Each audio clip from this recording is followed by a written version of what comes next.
Hello students, today we are going to solve question number 6 from exercise 2.4, and the question is, if x plus a is a common factor of the polynomial x square plus px plus q and x square plus mx plus m, then show that a is equal to n minus q by p minus m.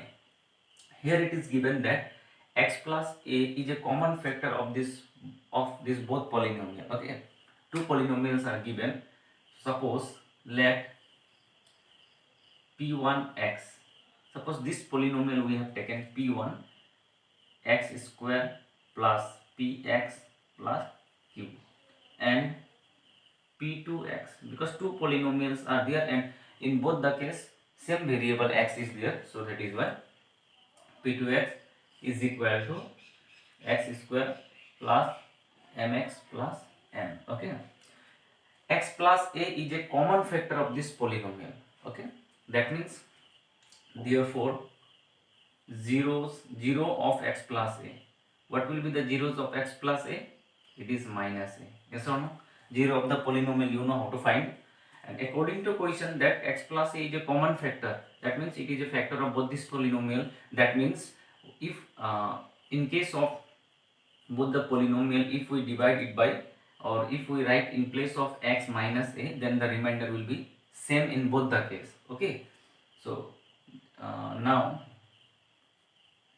p1 in this polynomial, in place of x if we write minus a, okay, it will be equal to p2, here also minus a. That means in both the polynomial, if we put in place of x minus a, then their remainder will be same. Okay, and because x plus a is a factor, so what is polynomial 1? X square. So in place of x we will write minus a square plus p x plus q. In place of x we have to write minus a.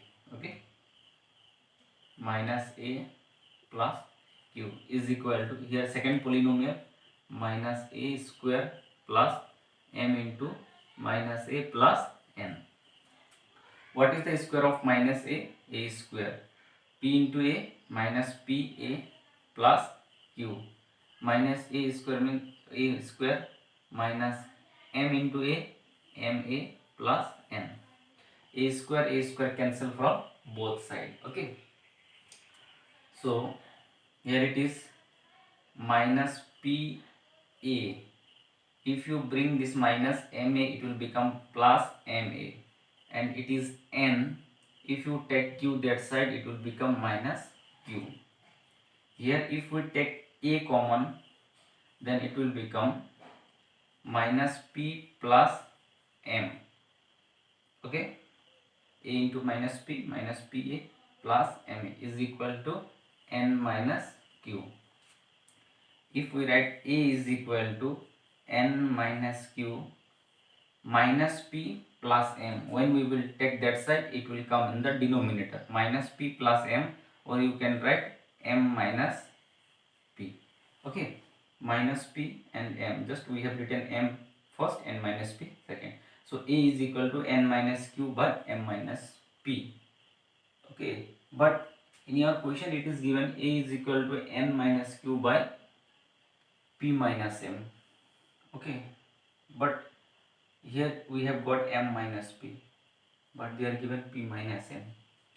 Here let's check once, minus p plus n minus q, m minus p. Okay, there is no chance to get p minus m, it should be m minus p. Okay, because minus we have already taken common, so it must be m minus p. I think here question is mistake, so here it should be not p minus m, it should be m minus p.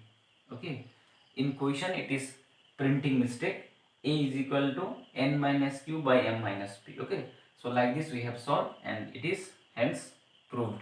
Okay, so like this we can get a is equal to n minus q by m minus p. Okay, thank you.